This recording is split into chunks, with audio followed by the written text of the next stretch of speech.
ya soy Jin. Este es otro en vivo que vamos a hacer, estamos haciéndolo aquí en Twitch para luego editarlo y subirlo ya a YouTube. De hecho, en la noche de hoy, porque ahorita ya es noche, pues vamos a empezar a hacer un poco más dinámico estas cosas. Si ustedes quieren comentar o ustedes tienen cualquier cosita, información extra sobre los casos o quieren algún caso en específico, pueden mandarlo o ya sea en la página de Facebook o en la de Instagram. También tengo TikTok, más bien tengo TikTok. De ahí de hecho subo mis casos. Y si les gusta el contenido y pudieran ayudarme a compartirlo, se los agradecería mucho de mucho corazón. Y si ustedes quisieran, podrían participar también en estos en vivos. Podría ser con Discord, poder realizar ¿cómo se dice? Poder realizar alguna llamada en donde se pueda, ya sea platicar para contar algún caso que hayan experimentado ustedes o un caso que a ustedes les interese y del que tengan mucha información y les gustaría compartir para que más personas lo vean, porque este canal también no solo trata de solo estar yo hablando, sino que también si hay personas que quisieran poder convivir o participar, son bienvenidas, siempre y cuando ustedes estén de acuerdo, quieran contar la historia ya sea en anonimato, ya sea en persona tercera persona, primera persona, porque hay casos que a veces uno no quiere contar bien porque puede llegar a medio perjudicar a alguien. Entonces, pues entendería que no quieran o si quieran contar ese tipo de casos. Pero bueno, eso sería como una introducción. Esta noche, casi madrugada, casi ya, otro día, vamos a empezar a contar un caso que sucedió aproximadamente 10 años en Japón en marzo del 2014. Así investigué un poco más. El caso será de Ana Saito. Si nunca lo han escuchado, este caso no se tiene mucha información. De hecho, fue un caso muy corto, entre comillas, para este tipo de sucesos. Duró aproximadamente 2 años. Durante el año del 2014, en la ciudad de Tokio, hubo una desaparición de una niña de 14 años. Esta niña fue secuestrada, 13 años en el momento en el que sucedió el caso. En ese entonces, ella hacía sus actividades normales, ir a la escuela, regresar a casa, ir a la escuela, regresar a casa. Un día, mientras iba caminando hacia la estación del tren, porque, si no mal recuerdo, ella estaba saliendo de la escuela. Saliendo de la escuela, un hombre de aproximadamente 23 años se para enfrente de ella y le menciona que sus padres se están divorciando. En ese momento, la niña, porque era una niña, una preadolescente, sufre un shock, se espanta, porque es como, mis padres se están divorciando, no me han hablado de esto, y llega esta persona, un abogado, y le dice, yo te voy a llevar con tus padres. Ya saben cómo es la gente en Japón, de que no suelen ser muy confiadas, pero en este caso, la niña se espantó, estaba en un poco shock, y dijo, ¿sabes qué? Voy contigo, eres un adulto, eres un profesionista. Le creyó completamente, y él lo que hizo fue subirla en su auto y llevársela. Fue un secuestro, realmente fue un secuestro, porque desde el momento en que se la llevó, ella empezó a sospechar porque no la llevaba hacia, por así decirlo, hacia el centro de la ciudad, sino hacia las afueras. De hecho, no recuerdo si había notado, pero esto sucedió fuera de Tokio. Sucedió fuera de Tokio, en una de las regiones, si no mal recuerdo, que creo que se llama Shibuya. Entonces ella pues se empezó a sentir incómoda, trató de salir, pero no sabía qué hacer, porque imagínate, era una preadolescente, y lo que hizo fue, está bien, mi mamá, mi papá, los voy a ver, ella con esperanza de que todo eso iba a pasar. No pasó, porque el hombre lo que hizo fue privarla de su libertad para después obligarla a escribir una carta de puño y letra que, cito, decía, necesito un pequeño descanso de casa y de la escuela, estaré en casa de una amiga, por favor no me busquen. Los padres, al momento de recibir esta carta, porque fue dejada en su buzón, dicen, desatan todas las alarmas, esto no lo pudo haber hecho mi hija no pudo haber sido de la casa, y pues esto no es algo que ella comúnmente haría. Entonces fueron rápidamente a la estación de policía, ya que no creían nada de lo que decía en esa carta. Pero al solo contar con esa evidencia, no tenía ni huellas, no tenía datos de quién la había enviado, solo era una simple hoja de papel que habían dejado en su casa, en su buzón. No fue fácil localizarla, al igual que en el momento de estar haciendo la investigación no se obtuvieron demasiados datos, ya que lo último que mencionaban era que era un hombre alto de 23 años que se llevó a una niña en un carro. Pero el plan ya estaba decidido, el plan lo había idealizado este hombre que la secuestró, que se llamaba Kabu Terakuchi. De hecho, este era un hombre muy inteligente. Mencionan los artículos que llegué a leer que era un hombre muy obsesivo compulsivo.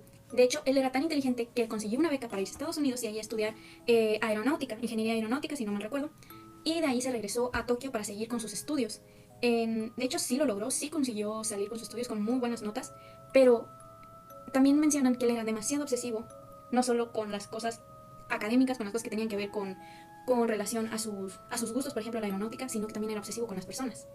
Si algo le gustaba, algo lo tenía que tener, como la canción de Ariana Grande que dice Bueno de Gareth, así. Entonces, los padres, al ver que no tenían información suficiente, la policía no se podía movilizar, lo que hicieron fue hacer lo típico: soltar hojas, carteles con fotos, información de la niña, preguntando por si alguien la había visto.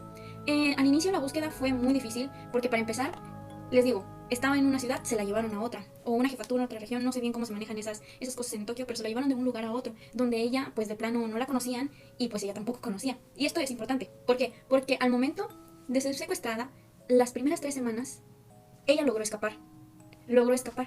Pero aquí, ¿por qué es interesante esto? Logró escapar Y estaba en un lugar donde no conocía nada, no sabía ni cómo moverse, no sabía ni cómo hablar. Y saben que los japoneses, de hecho en la cultura japonesa, no ayudan a la gente que se encuentra como necesitando ayuda, por así decirlo. O sea, si ven a un niño en la calle tirado, llorando porque se le perdió a su mamá o algo, no se les acercan y no los ayudan. No es por ser groseros, sino que muchas veces hubo una temporada en Japón en el que hacían esto y eran como tipo estafas. Entonces lo que hacían era agarrar esa cultura de no ayudes a gente que desconocida en la calle. Y literalmente los japoneses por eso son tan así, especialitos en ese caso. Son muy introvertidos en ese caso. También no son muy...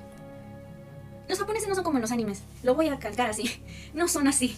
No son extrovertidos ni gritones ni cosas así, son todo lo contrario. Bueno, dejando eso, ella no conocía nada y de hecho ella se trató de acercar a una señora en medio de un parque y la señora, pues, como les digo, no ayudan. Lo que hizo fue irse. Entonces dijo, ok, no me puede ayudar, necesito alguien que me ayude. Vio un auto de policías, una patrulla, decidió acercarse, pero justo antes de acercarse, se fueron. Entonces fue como que la chica dijo, ¿sabes qué? No sé qué hacer. Y se regresó a la casa de su secuestrador. En el segundo intento fue igual. Dejó la puerta abierta porque fue un accidente. Las dos veces que se escapó fue un accidente por parte de su secuestrador. Ya les había comentado que este tipo estudiaba en la universidad. Entonces, al momento de él irse, por un descuido, deja abierta la puerta. Y en la segunda ocasión, la niña tenía pues la misma situación, no conocía a nadie, se espantó y se regresó. Pero todo esto tiene un porqué. Esta niña jamás tuvo ningún arrebatón, jamás tuvo ninguna afección física. Nunca la golpearon, no hicieron nada en contra de su voluntad en forma física. Los únicos daños que recibió fueron psicológicos, ya que este hombre desde el momento en que la secuestró, lo que hizo fue empezar a decirle que sus padres se iban a divorciar y que no la iban a buscar, que no la estaban buscando y que se olvidara de que iba a salir de ahí porque nadie la estaba buscando. Esta chica era una niña, literalmente una preadolescente con un montón de problemas, imagínense todo eso, combinado con que está en un lugar con un tipo que no conoce, no sabe ni qué hacer.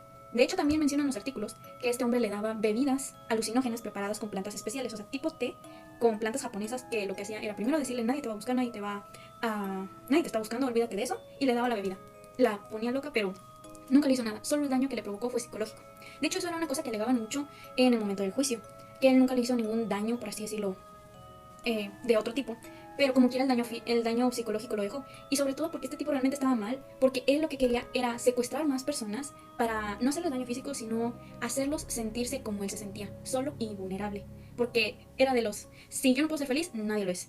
Entonces, él empezó a aplicar este tipo de técnicas, porque de hecho estaba tan mal que el tipo empezó a estudiar psicología por su propia cuenta para aplicar técnicas psicológicas para así poder aplicarlas sobre esta niña y a sus futuras víctimas, que gracias a Dios no tuvo.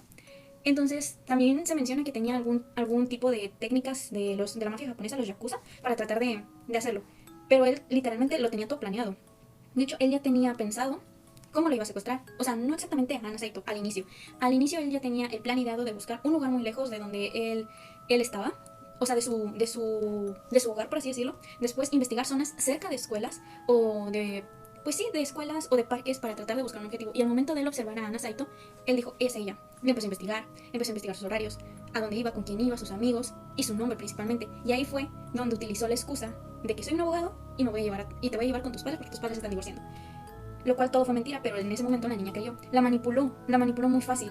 Entonces, esto hizo que Ana cayera en la trampa y durante aproximadamente 2 años estuvo secuestrada.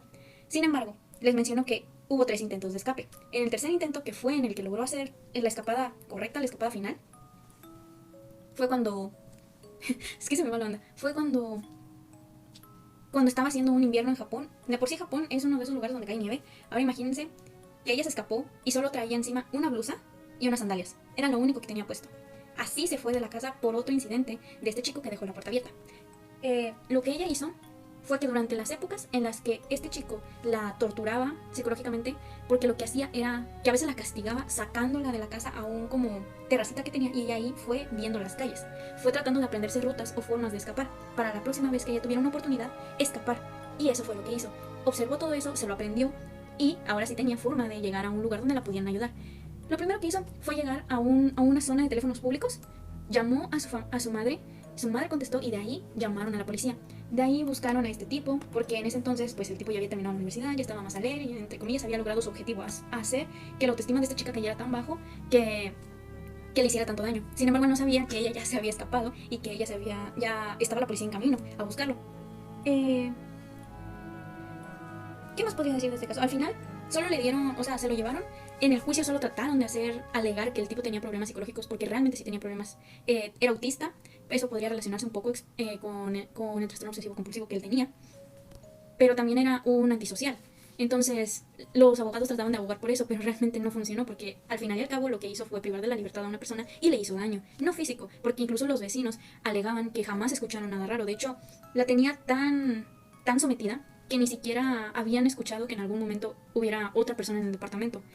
Literalmente era como si tuviera una mascota escondida, pero nadie hacía nada por ayudarla. O bueno, no por ayudarla, sino porque en ese momento nadie sospechaba tanto, porque él tenía todo como que fríamente calculado. Entonces en ese momento, eh, para ese momento, la chica ya había cumplido 15 años.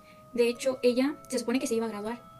Pero como estuvo secuestrada 2 años, sus compañeros de secundaria se graduaron, que incluso se tienen registros que en los álbums de esos álbumes de graduación como los que salen en las típicas películas gringas, le anotaban de que te voy a extrañar mucho, yo voy a seguir en tu búsqueda, yo no voy a parar hasta que te encuentren. Y de hecho, la directora de la escuela donde ella estaba mencionó que ella iba a seguir teniendo el certificado, pues el diploma que se les da a los que se gradúan hasta el final de ese mes, porque a ella le gustaría poder entregárselo a esta alumna. De hecho, creo que no lo hizo porque al final pues pasó el mes y todavía se tardó un tiempo en que esto sucediera y que la chica pudiera escapar. Y como quiera, lo bueno de este caso es que al final la víctima salió viva, porque hay casos de secuestros donde no salen de ahí. En este caso fue muy lista, fue incluso más lista que su secuestrador, y fue una muy buena táctica la que hizo, el dejar que la castigara para poder sacarla y de ahí poder aprenderse de las calles para poder escapar. Fue algo muy interesante que pudiera hacer eso, la verdad. Pero bueno, al final ese tipo sigue todavía sobre las rejas y ojalá tenga que pagar por todo lo que hizo. Pero bueno, este fue un caso muy cortito, la verdad fue un stream muy cortito, porque pues he tenido muchas cosas que hacer últimamente.